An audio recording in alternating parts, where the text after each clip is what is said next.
지금 보시는 것처럼 브레빌 870은 그 윗부분만 빼고 나머지는 다 스테인레스 재질이에요. 많은 분들이 스테인레스를 되게 좋아하는 재질을, 왜냐면 이게 관리도 되게 쉬운 편이고 또 부업이나 그런 데다 이제 갖다 놨을 때 디자인적으로 신성이 뛰어납니다. 저희 와이프도 이제 저희 먹녀사도 아주 이 스테인레스 재질을 좋아해서 제가 이제 블랙 서포트 스테인레스 굉장히 했습니다. 그 정도로 디자인이 됐고요.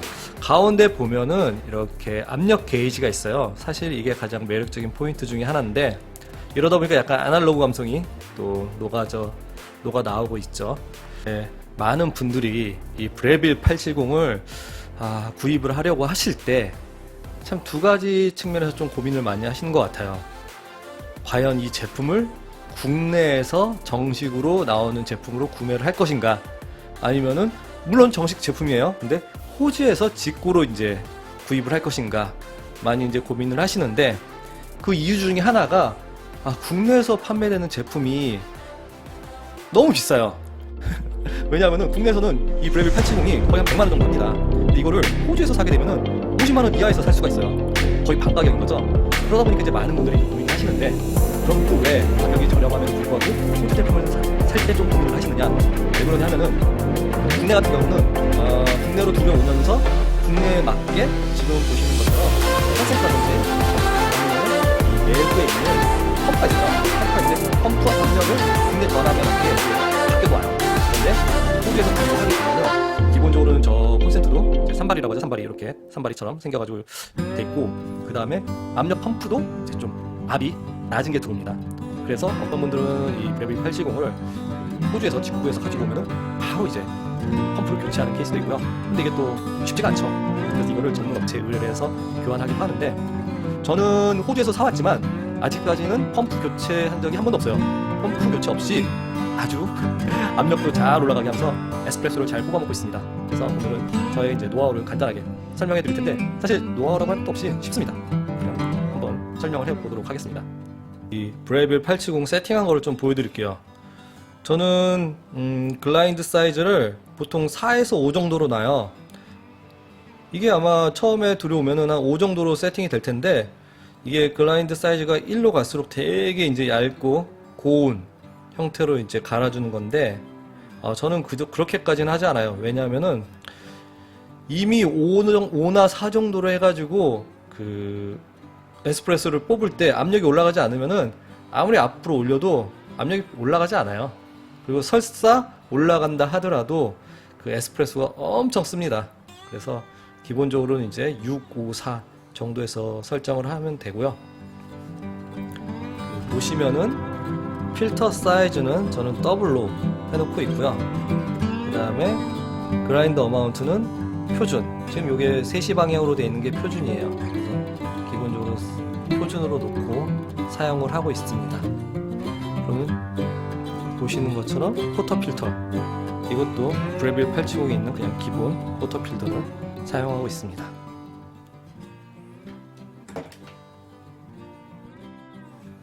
제가 거의 한 10개월 동안 이 브레빌 870을 쓰면서 느끼는 거는, 압력이 올라가는 거는 가장 중요한 거는 원두라고 생각을 해요. 어떤 원두 같은 경우는 제가 아무리 별짓을 다 해도 절대 압력이 올라가지 않는 원두들이 있어요.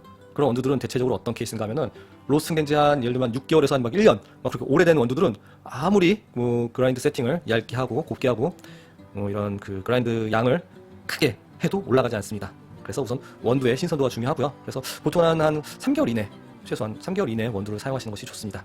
그리고 가장 중요한 거는 제가 볼 때 결국은 그라인드 어마운트, 양이에요. 양. 저 같은 경우는 기본적으로 세팅을 이렇게 해놓고 하게 되면은 이게 이렇게 수북히 쌓입니다. 수북히 쌓이게 되는데, 수북히 쌓인 거를 한번 정리를 한 다음에 조금 더 갈아서 다시 한번 이렇게 평평하게 맞춰주고 이제 원두를 뽑아냅니다. 간단하게 보여드리도록 하겠습니다. 자, 이제 한번 제가 보여드리도록 할게요.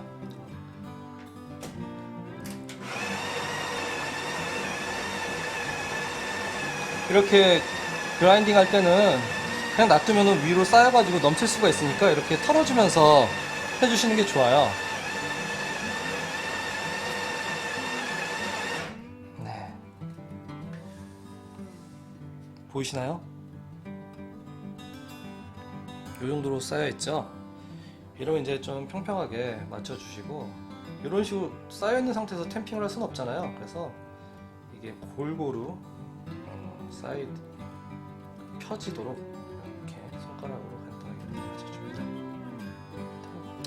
간단하게 해주신 다음에 어차피 또 탬핑을 할 거니까 이제 찌꺼기들은 과감하게 버려주세요.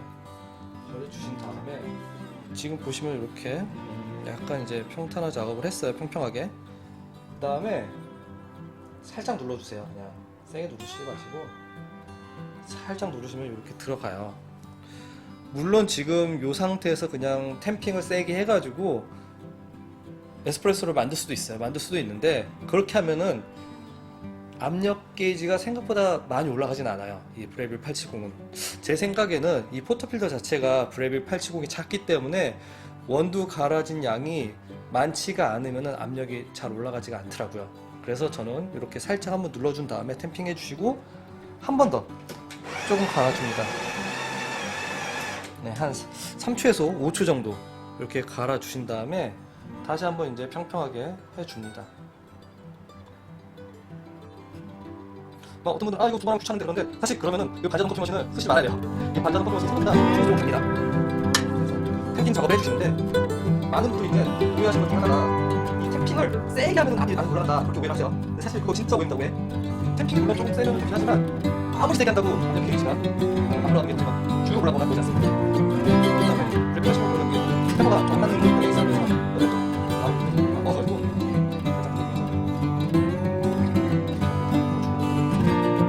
이렇게 탬핑하면 보이시나요? 네. 한 3mm에서 한 5mm 정도 들어가는 것 같아요. 저는. 네, 이렇게 정도 들어가 있는 걸 확인해 주시고 이제 한번 뽑아 볼까요? 네, 긴장되네요. 긴장되네요.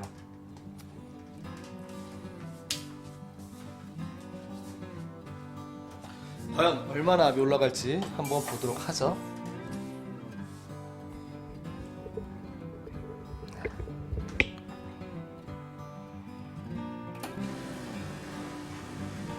아주 아마 쭉쭉 올라가지 않을까 싶습니다.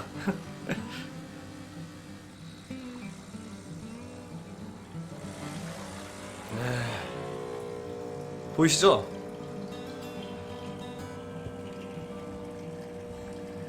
크레마도 아주 잘 나오고 앞도 아주 환상적으로 12시 방향을 가리키고 있죠.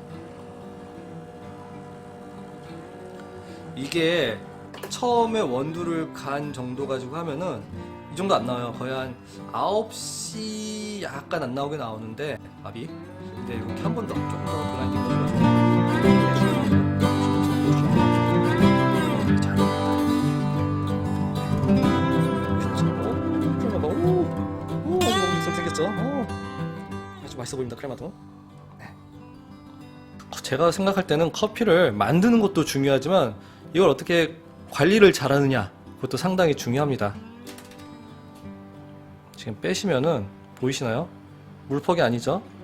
네, 아주 예쁘게 퍽이 만들어져 있고요. 과감하게 지금 보셨죠?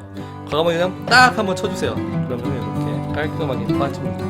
이 깔끔하게 빠졌으면은 이 포터필러는 그냥 물에 한번 깨끗하게 해서 말려주시면 됩니다. 지금 보시는 것처럼 이 안에 보면 커피를 한번 뽑으면은 그 커피 찌꺼기들이 이 안에 들어가 있어요. 그래서 한번 그 커피를 에스프레소를 빼내는 것처럼 이걸 한번 눌러주셔서 간단하게 청소를 해주시면 돼요. 너무 청소를 해주실 필요 없고 이렇게 한번 물을 다시 스팀을 해주시면은 그 위에 떼어있던 이제 찌꺼기들이 다 빠져나옵니다. 네. 이렇게 해서 안에를 보시면은 보이시나요? 찌꺼기들이 이렇게 있죠. 이렇게 바르주시면 됩니다.